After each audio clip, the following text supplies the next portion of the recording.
The decline of clothing sales continues at M&S, as illustrated this morning in the latest quarterly results.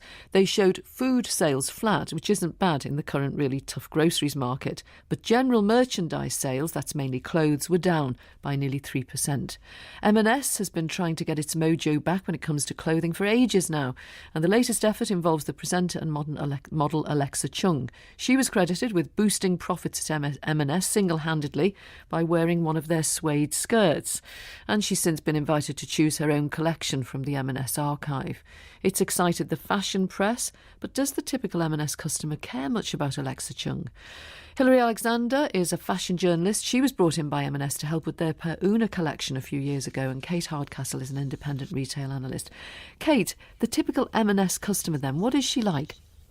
I think she's currently crying into her £10 meal deal, actually, waiting for her loyalty to be repaid over all of these years that she has shown the service. She is there. I've been in store this morning. They are waiting in the cafe, in the wings, for this beautiful range to come through that will be tailored, that will be fitting for them, that they will feel good in. The middle-age market of fashion is worth £2.6 billion, and we are waiting on the doorstep for Marks and Spencer's to come good here, and they are struggling. And I'm afraid that the news of things like Alexa Chung, whilst exciting for the hip and fashion press, for the typical over 50 is not the news they want to hear.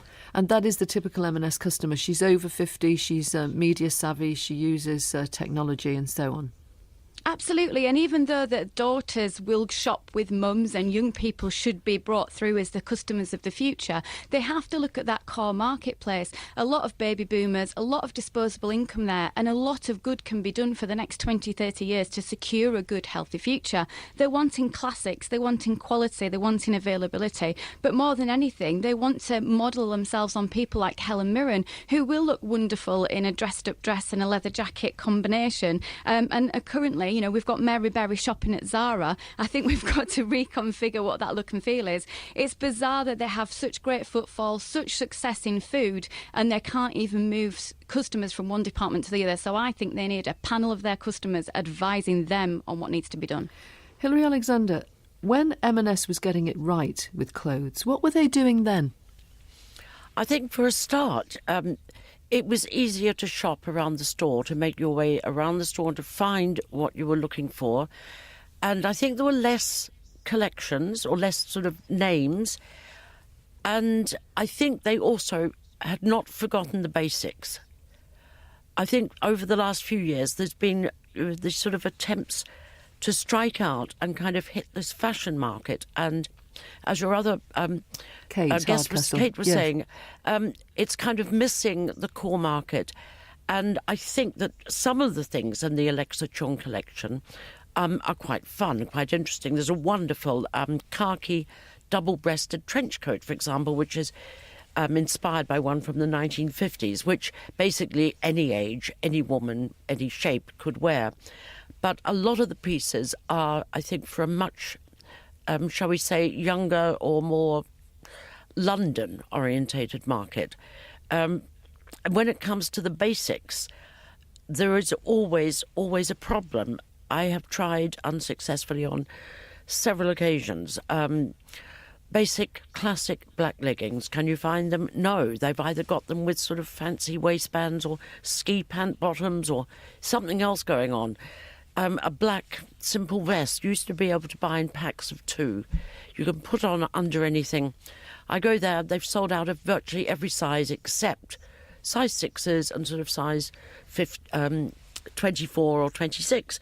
It's the same with bras. Most sort of, I think the 34C is a quite popular size. I've never managed to find a 34C bra. And I just find the whole experience confusing. Kate Hardcastle, it's much harder now for anyone to be a market leader in clothing, because if you think of M&S, they're squeezed on price at the bottom. Then they have John Lewis as the trusted brand. And then in the middle, there's Next and Zara. You're completely right, Winifred, but the fact is, I think with retail, everyone thinks they can do it, but I think actually in this case, most of Marks and Spencer's could probably give it a good go. These ladies know who they aspire to, and, they see brands like Donna Ida and Melissa Udabash, who is swimwear collections they can't afford, and think, all you have to do is make that available and classic and at my price point, and I'll be there like a shot to buy from you. And they can't understand why the departments don't tie up. They can't understand why the clothing isn't there available in the classic lines that they need, which have been the same as far as I understand, comfy jeans, the go-to little black dress. So it's not hard, and if it keeps trying to reinvent itself to try and get a millennial customer who will serve them no loyalty whatsoever, they're on a very frustrating game, particularly with the likes of ASOS, who can deliver whatever you want from the catwalk overnight. It's an obvious win here. Get hold of those customers, say, we are so sorry, what do you want from us, and deliver it brilliantly. Hilary, you worked with them on the Peruna collection, as I said. What do they like to work with?